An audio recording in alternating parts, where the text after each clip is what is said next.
Hello, hi. In this video, I am going to discuss about the concept of offer curve. It is the most important tool of analysis. In fact, standard tool of analysis used in international economics, especially to discuss about the reciprocal demand theory for the first time, and later on to explain about the tariff theory, exchange rate theory, and so forth. So welcome back to the video. In the introductory part, I would like to say a few things about the offer curve. The offer curves are standard tools of analysis in international economics. It was devised and introduced into international economics by important economists like first by Edgeworth and Marshall. Later it was developed in a much clear way by J.S. Mill and Meade. Since then, the term offer curve has been extensively used in the international economics, especially for the pedagogical purposes, in the context to explain Mill's theory of reciprocal demand, gain from international trade, and also the exchange rate theory, most importantly to explain about the tariff theories. So this is very important concept employed to explain the determination of terms of trade is the offer curve. So offer curve is a general equilibrium concept. It is determined jointly by bringing together both consumption and the production condition of a country is concerned. Now let us understand the meaning of the concept of offer curve. There are various definitions given by different economists for the offer curve. The offer curve indicates what quantities of a particular commodity one country is willing to offer in exchange of certain quantity of another commodity.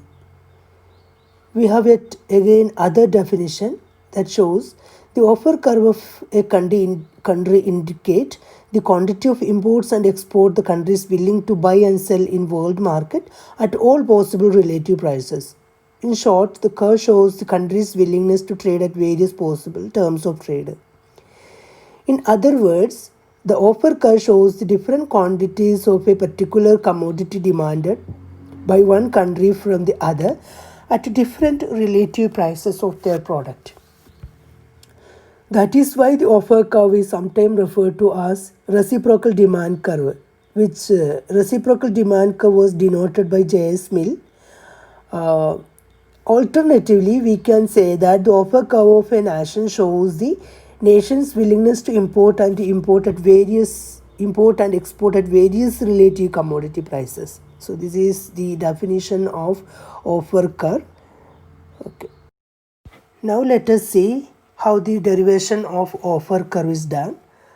There are several methods of deriving the offer curve, mainly tabular approach and trade triangle approach.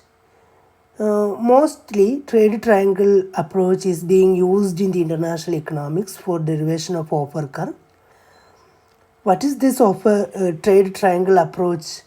The derivation of offer curve of a nation that can be derived from the nation's production possibility curve and its community indifference curve, and also at various hypothetical relative commodity prices at which the trade will take place.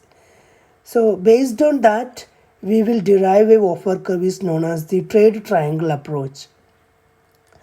So based on this approach, to derive the offer curve of a country, we have the following assumptions.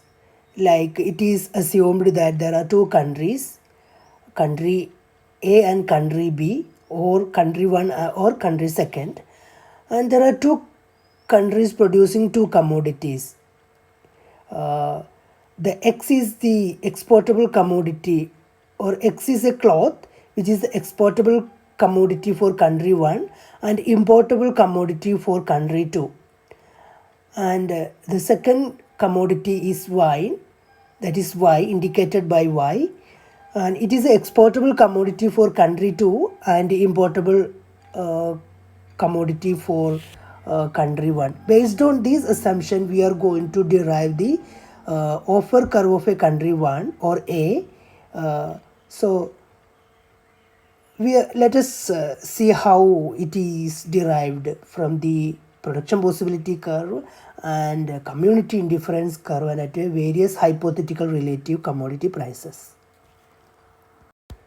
So for derivation of country A offer curve, we have here country A's production possibility curve, community indifference curve and terms of trade line. So this figure shows the production possibility curve and set of community indifference curve for a country. Here the autarkic equilibrium is at point E. The autarkic equilibrium means the production and consumption of a commodity in isolation. In or other way, you can say that it is the pre-trade equilibrium, or before trade the equilibrium is at point E. Now let us see the equilibrium situation after the country is open to the trade, or if a country is able to trade at a international price ratio which is indicated by the line T2, then it will be producing at point P2 and consuming at point C2 on the community indifference curve I2. Now you see the cloth of export is O2P2 and import of wine is O2C2. Now let us suppose that the terms of trade has increased, or the relative price of cloth has increased in the international market. Now the terms of trade line is indicated by the T3 line. Then you will see that the production will take place, or production will shift from P2 to P3 and consumption will shift to point C3 on the higher community indifference curve. So with the cloth export, now you will see that it has increased from O2C2 to O3 P3, and wine import is changed to O3C3, and the country would be reaching to the higher community indifference curve I3.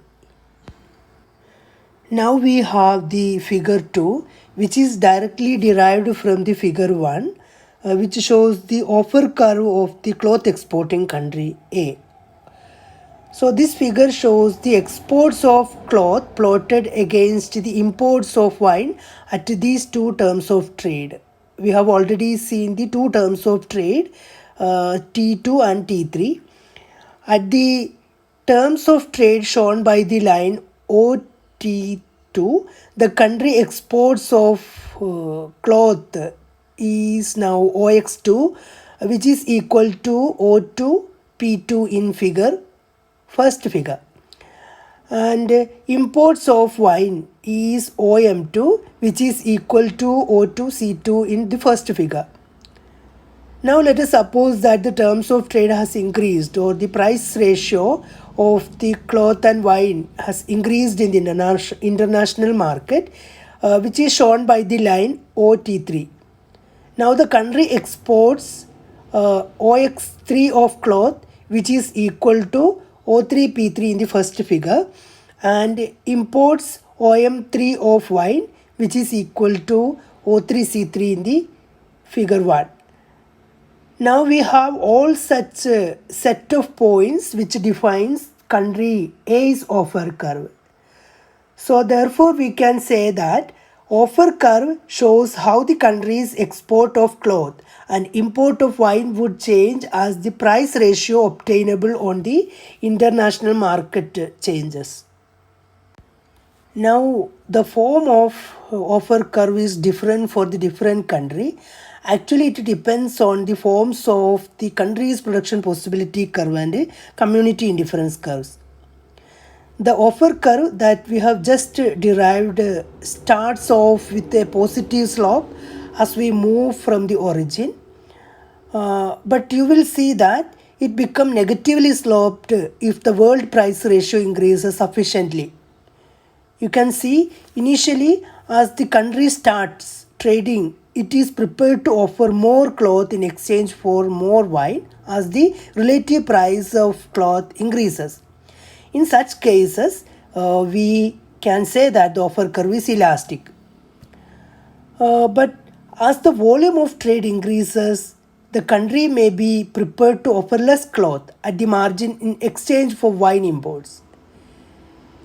But if trade continues to increase, then the country would become so unwilling to accept any more wine imports that it reduces its cloth exports, even though the terms of trade are becoming more favorable and offer curve then becomes negatively sloped. So the offer curve is usually referred to as being inelastic in such cases. We have already seen how the country A's offer curve is derived. The steps involved in derivation of the country A's offer curve that we have already seen. So with the same reasoning, we can derive or construct the offer curve for country B. We would have or we can expect the same general shape as the offer curve for country A. Like the offer curve for country B, you can see that it is positively sloped at the low volume of trade and it is bending away from the export axis as the trade volume increases and possibly becoming negatively sloped at the higher terms of trade. But the only difference is that now we have the country B and its export good is wine or good Y and its import good is good X or cloth good. So offer curve of country B is OB in the figure. Look like in the figure. You will see that curve OA is the country A's offer curve and country B's offer curve is OB. You will see that the offer curves of two countries intersect at point E.